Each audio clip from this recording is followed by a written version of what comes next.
Hi guys, and welcome to Influencing Magically. We're looking at liking. How do you get people to like you? How do you get people to want to associate with you? And also, how do you release powerful chemicals in their brain that cause them to fall in love with you? There is a way of doing it, and we will be showing you that. In fact, there are 6 ways of doing it. Want to know what they are? Join us. Let's dive in. The Results Show. Coming up now.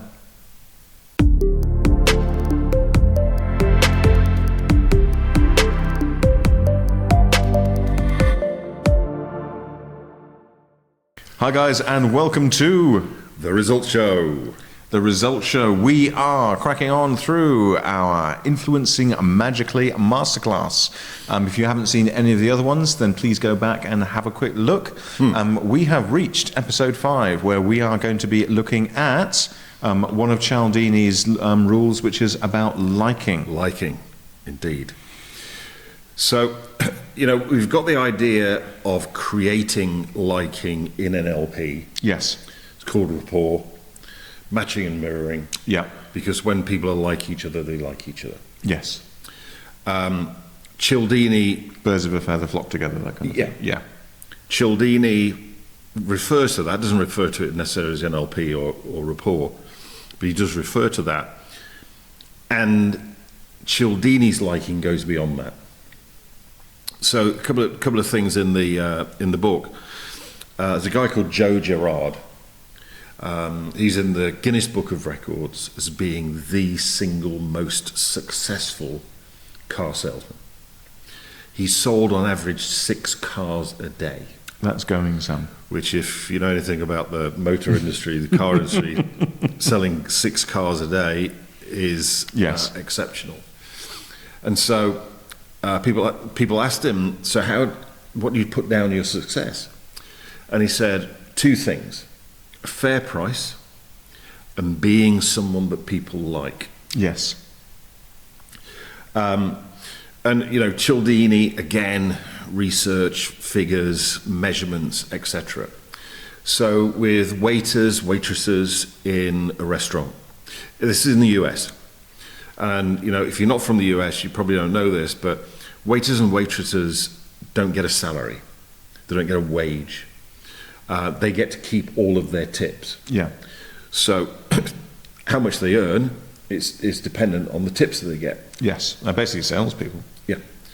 And so what they found was that if a waiter or waitress, when somebody ordered, they repeated the order back in the same order that the customer did, with exactly the same words, including if a customer mispronounced something, they wouldn't correct the person, they'd repeat it back. Their tips increased by 70%. Yes. Then also physical contact. So and you've probably experienced this. If you're in a restaurant, you're ordering something, the waiter or the waitress repeats back your order, and as they do that, they touch you lightly on the arm, normally about here. Yes. So it's appropriate. Nobody's going to be offended by that. They often kind of do it like it's almost they're leaning to can I just make sure that everyone's okay, sort of thing. Again, their tips increased by 70% with that physical contact, that physical connection. Yes. We also like people that compliment us. So again, Cialdini, typical academic, measuring everything. What he found was that compliments worked really well. They worked even better if they were preceded by a mild, minor criticism, because then it made the compliment seem more believable, more real. Yeah. You've got to wonder with the scientific process, did he then go around saying, right, what I'm going to do is I'm going to give them a blistering compliment, and then, and by the way, you got nice shoes. How many people no longer talk to him after that experiment? I don't like your shoes. By the way, the presentation was fantastic. Mate. Also, we like to be associated with winners and success. So again, Cialdini experiment. talking to sports fans who supported a particular team. When the team were losing, they referred to the team as they. Right. When the team were winning, they referred to the team as we. And you can actually see that in terms of, because with a lot of people, they've got, and success is a sine wave, it's not a straight line. And it's always interesting to watch. And you'll even see it in films where there's two guys squaring off, and one of them will say something, and then suddenly the entire room goes and stands behind that person. And then the other person comes back with either a witty comeback or something, and then literally everybody walks round to stand next to them. It's such an actual factor of human behaviour that becomes that sort of cliche, and that's what makes it funny, because we recognise that. When somebody is on the ascendant, people are then, very, very happy to get round them. Yep. But as soon as the light starts to fade on that golden child, move away. And then, liking from Cialdini's point of view is also about being association. So one of the greatest examples of this was Levi jeans. yes, Always known, or had previously known, as a young person's brand. But Levi jeans wanted to increase their customer base so that older people would buy Levi's jeans. Well, it's a good move, because it then actually means that your younger customers become your older customers, and they don't drift off to wear chinos and hush puppies. Yeah. So what they did was they went, okay, what age group do we want to attract? Right. Summer of love. It's like 16, 17 years old, first boyfriend, girlfriend, whatever, everything's rosy. Summer days, Summer of love. And they went, okay, well at that time, TV was black and white. What was number one in the charts? Marvin Gaye, Heard It Through the Grapevine. Mm-hmm. So they did this advert in black and white, and it's a guy. It's obviously summer. It's obviously hot. He dives into a swimming pool and swims a length. No jeans. Yes. In the advert. Marvin Gaye, Heard It Through the Grapevine, was the backing track for the advert. Right at the end, it goes Levi's. Sales went through the roof. Then I'm sure they never predicted this, but what happened was that people went out and bought. This is before streaming and all that kind of stuff. People went out, physically bought Marvin Gaye's Heard It Through the Grapevine, and Marvin Gaye's Heard It Through the Grapevine, yet again many years later, was number one in the charts in the hit parade. But now people are hearing it on the radio. What do they think about? Levi's. Yes. It's almost become its signature tune. Yeah. And people have short memories. So you've got this idea of, so then somebody's going like, I need to go and buy some new jeans. What brand is top of mind? Levi's. Yes. So then it becomes like a recursive loop, which, one of the most effective advertising campaigns ever. And also we've kind of seen this a lot with, where you've got somebody like, I'm thinking George Clooney with an espresso. Yeah. So what they're going to do is they're going to say, right, who's our target market? Who do they like? Who would they like to be like? Yeah. And then what we do is you then basically, it's then Daniel Craig wearing an Omega wristwatch. Yep. It's, Button Jensen, wearing a particular brand of, jacket or something like that. And all they're basically doing is saying, you like this, and we are going to put this in such close proximity that the two blur together and become one. And that is, that's it. And it's interesting you mentioned James Bond there, because I was watching Spectre on the weekend. And there's one particular scene where Bond has saved the girl. They're in a hotel room. She's asleep in bed. He's sat in an armchair at the side, with his gun, ready to take anybody on.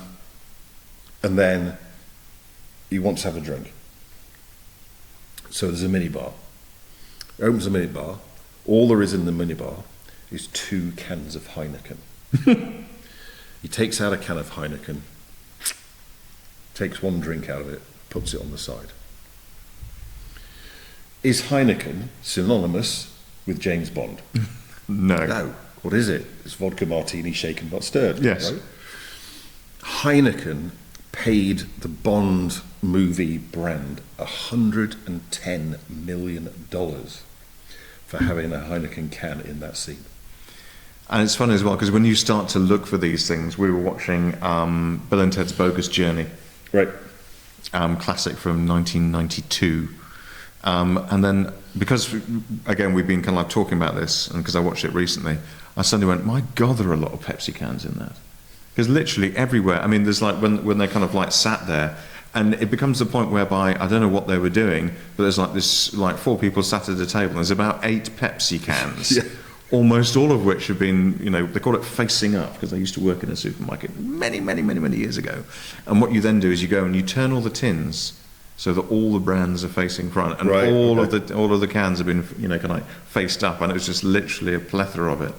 When you're young, you don't notice that, because, and that's the nice thing, because they're getting in via the back door, because your eyes are on the actors. But that doesn't mean that you don't see them. Yeah, absolutely. It's like your eyes are on the person in the advert. Consciously, whereas your But that unconscious mind's watch- picking up everything else. That's it, yeah. Yep. Because it's interesting as well with the James Bond brand. James Bond in the books actually wore a Rolex Submariner, not an Omega.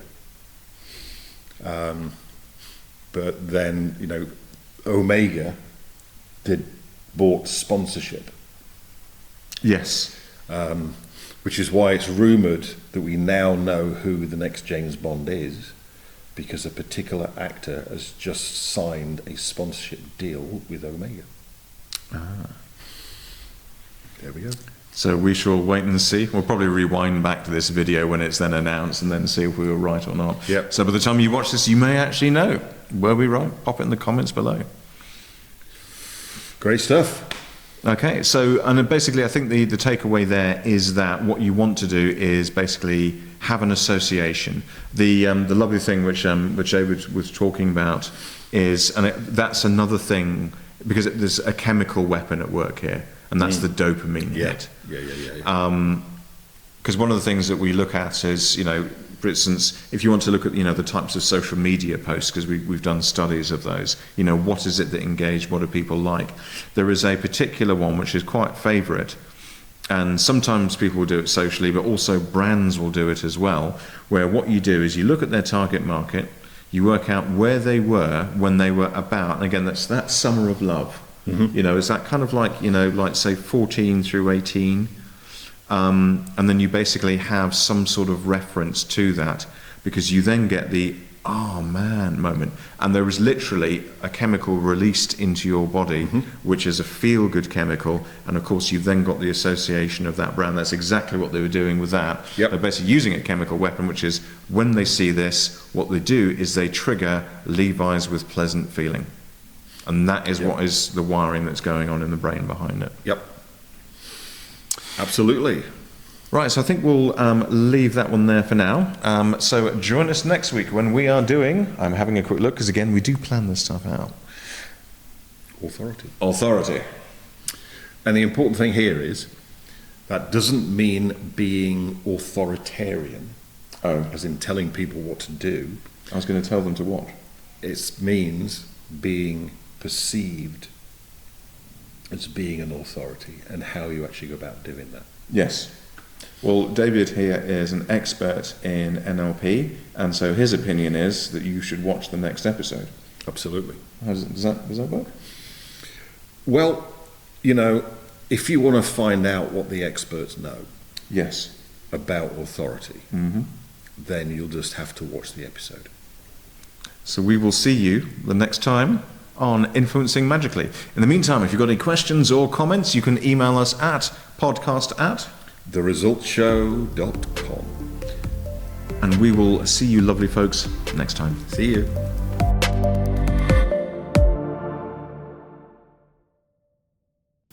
Hi guys, and welcome to episode 5 of Brains starting to give up the ghost. What is this? This is influencing magically. There we go. Yes. Results show. Microphone. Yes.